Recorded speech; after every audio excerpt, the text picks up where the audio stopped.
ভোলায় নানা আয়োজনের মধ্য দিয়ে পালিত হচ্ছে দীপাবলি। এই নিয়ে আরো জানাতে যুক্ত হচ্ছেন সহকর্মী ছোটন সাহা। ছোটন, দীপাবলিকে ঘিরে কি কি আয়োজন করা হয়েছে আমাদেরকে বিস্তারিত জানাবেন।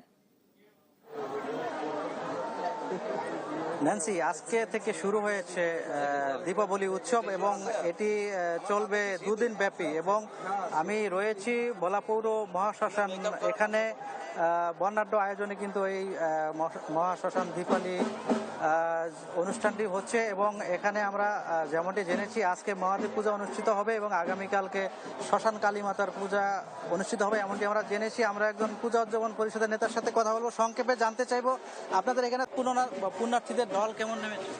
হাজার হাজারের ভক্তের উপস্থিতিতে আমাদের ভোলা শুভ দীপাবলি অনুষ্ঠান হচ্ছে। সকল ভক্তদের জন্য প্রসাদের আয়োজন হচ্ছে এবং আইন শৃঙ্খলা পরিস্থিতি ভালো, উৎসবমুখর পরিবেশে আমাদের অনুষ্ঠান ভোলা চলছে। ধন্যবাদ। যেমনটি শুনছিলেন, এখানে আসলে বলা হচ্ছে যে হাজার হাজার ভক্ত পুণ্যার্থীদের কিন্তু এখানে ঢল নেমেছে। আমরা একটু সংক্ষেপে জানতে চাইবো এই পৌর শ্মশান কমিটির সাধারণ সম্পাদকের সাথে, দুই দিন ব্যাপী কি কি আয়োজন রয়েছে আপনাদের এখানে। 2 দিন ব্যাপী দীপাবলির আয়োজনে আজকে প্রথম দিন। আজকে মহাদেব পূজা চলছে। হাজার হাজার পুণ্যার্থীরা তাদের মা বাবা ভাই বোনদের আত্মার বিদেহী আত্মার শান্তির জন্য তারা প্রদীপ প্রজ্বলন করছিলেন এবং হাজার হাজার ভক্তদের জন্য প্রসাদের ব্যবস্থাও হয়েছে। আগামী দিন কালী পূজা এবং আগামী দিনে প্রসাদের ব্যবস্থা আছে। ধন্যবাদ। ধন্যবাদ ন্যান্সি।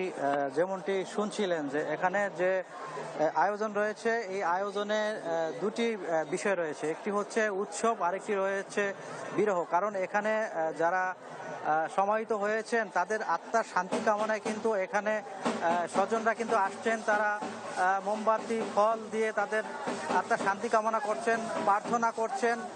এবং একই সাথে এই আয়োজনকে ঘিরে, দুদিন ব্যাপী এই আয়োজনকে ঘিরে মনোজ্ঞ সাংস্কৃতিক অনুষ্ঠান চলছে, ভক্তিমূলক গান চলছে। এবং আমরা জেনেছি যে এই অনুষ্ঠানটি সুন্দরভাবে সম্পন্ন করার লক্ষ্যে কিন্তু আইন শৃঙ্খলা রক্ষাকারী বাহিনীর সদস্যদেরও কিন্তু শক্ত অবস্থান কিন্তু আমরা দেখেছি। এবং আগামীকালকে কালী পূজার মধ্যে দিয়ে কিন্তু এই দুদিনব্যাপী অনুষ্ঠানের সমাপ্তি ঘটবে, এমনটি আমরা জেনেছি। তো এ ছিল আমার কাছে বলাতে যে বর্ণাঢ্য আয়োজনে শ্মশান দীপাবলি উৎসব চলছে তা নিয়ে সর্বশেষ তথ্য। ন্যান্সি। ছোটন, আপনাকে ধন্যবাদ। দর্শক, ভোলা থেকে আমাদের সঙ্গে যুক্ত হয়েছিলেন সহকর্মী ছোটন সাহা।